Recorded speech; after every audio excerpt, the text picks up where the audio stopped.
Welcome back to the Snobby Robot Production Diary. I'm Eric Hertz, your host. This is actually the second time I've recorded this production diary. Turns out the first time, actually let me correct myself, this is the second time I've done this episode of the production diary. As it turns out, the first time it didn't record past about this point. I messed up somewhere. And it's really a shame because I had this great bit where I brought back the coffee from episode 1. It's supposed to look really big next to my face. But I don't have coffee anymore. I've pretty much finished it here, so I can't do that. It's ruined. It's all ruined. It's okay. Probably this time I'll do better because we'll consider the last one just a dry run. Today on the production diary, I want to talk about the Kickstarter campaign for Season 2 of LAPS. I'm going to kind of go into the thought process that I had planning this whole thing. So let's jump right into this here. First I want to talk about the video. The video, to me the video is the most important part of the project because that's what's at the top. Most people are going to click on your video or click on your project and then they're going to see the video. So what we really wanted to do with the video is to make it, let the audience see what the show's going to be like. It's sort of like a trailer in a sense for the show. It's maybe like a first episode, something like that. You just have to show the audience how the series is going to be. And that was kind of difficult because, I mean, we can't actually film the show and do a pitch video at the same time. So the workaround was we decided to film the whole thing at the track since most of the show is going to take place at the track. And then what was super important was to have all the actors be in character. So if you watch the video, everyone's in character in that, and that gives that allows us to kind of show what the series is going to be like.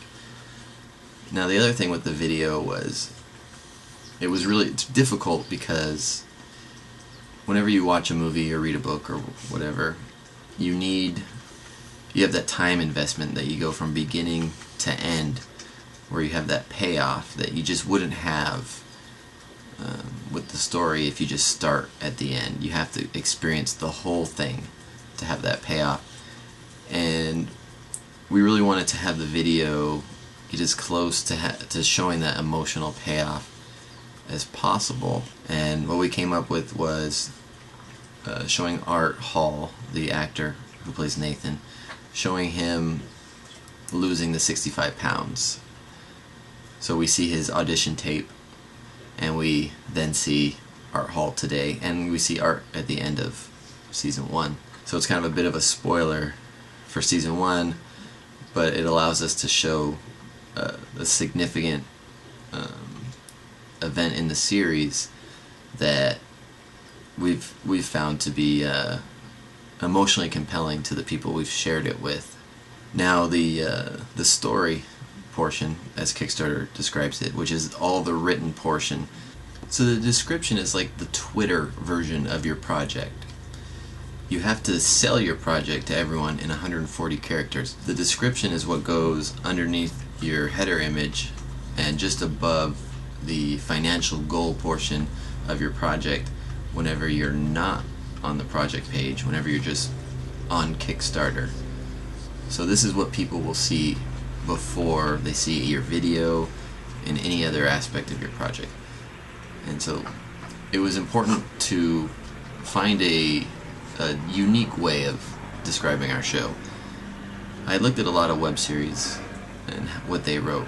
Most of them follow a very basic outline, which is something like a new web series about blank. And to me that's far too bland. This is the one chance you get to hook people. You have to really sell the show. One series that I was looking at that had a successful campaign, their description of the show didn't even mention that it was a web series. They really focused on what the show is actually about, and they worded it in such a way that you got a sense for the style of the series just in that description. What we tried to do with the description was to come up with something that sells the show at its core. It needed to be creative, and it had to stand out in some way. So that's how we came up with self-improvement is hard. It's sort of universal, and it has nothing really to do with telling people that this is a web series, because ultimately I don't believe that the people on Kickstarter really care if this is going to be a web series, a movie, a documentary, or whatever. It's just they want to know what the subject matter is. Now, when I looked at a lot of other projects, most of them are pretty basic. They start out by just describing what, say, the show is going to be about. And then after that they get into who's involved, and they're kind of bland and they tend to run on. They don't seem to have too much purpose. So my idea for the story here was to write it loosely based on a sales letter. So you can look these up online if you don't know how to write them. It's really just persuasive writing. So the idea is that if somebody finds this project and they start reading it, they start to be compelled to participate. And this is, I think, far more effective than just laying out the details for people. Now, one of the important aspects of a sales letter, or really, I think, just a project like this, is to focus on the emotional benefits of the show. And here, the idea is to focus on the sort of backstory of the series. And Chad and I discussed how LAPS at its core is about transforming lives. The pitch here is about showing how LAPS transforms lives. It's not just focusing on Art's 65 pounds of weight loss. You know, it's things like how they went from a team of just 3 people starting with season 1 to now a dozen. It's how they didn't have any money to shoot the show, and it would have been really easy to just, you know, not do it, or just tell themselves that they couldn't do it. So they went and filmed it on an iPhone anyway. And it's really interesting because a lot of the filmmakers I know, at least on the internet, tend to get bogged down in the equipment that they have. They feel like they need to have a certain camera or a certain whatever to make something. But the truth is, you just need to have that desire to get out there and do it.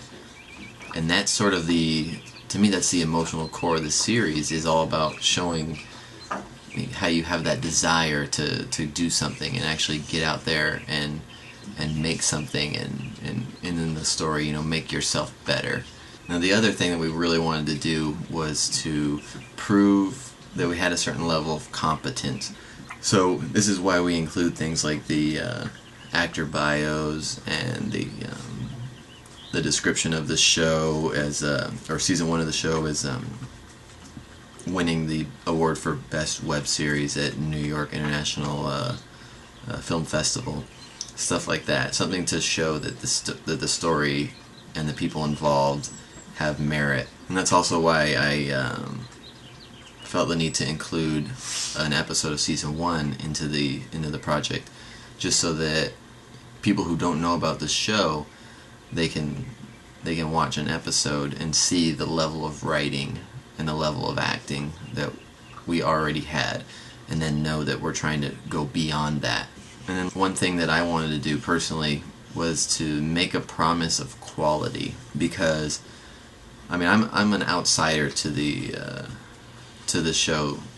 I came at it after having watched season 1 and finding it to be really well done, and then reading the script for season 2 and being hit by it and really affected by it, and you know, believing that it was, as I said in the previous episode of the production diary, it was the best script that I've read for a web series. And so I knew how good it was, but I really felt like the people who don't know how good it is need to be told that it's going to be really good. Because after I've worked with these people now, like, it's clear that it's going to be good. And so in the story, I wanted to basically promise everyone that it will be good, just because, you know, the show might not be for you specifically. You might not love it, but at the end of the show, you're going to feel something. You're going to connect with it in some way. It's not just going to, you know, you're not going to regret it, that's for sure. So that's a promise that I wanted to include in there. And I think that really, that's like like the sort of money-back guarantee that you might see in a commercial or something like that. Now the rewards section, that was a whole another thought process unto itself. But basically the idea was to focus on production byproducts, which is basically different ways of packaging the show, promotional materials, stuff like that. So that's why we're going to have, we have the web series itself, we have the theatrical version of the web series, we have the DVD cut, we have the screening.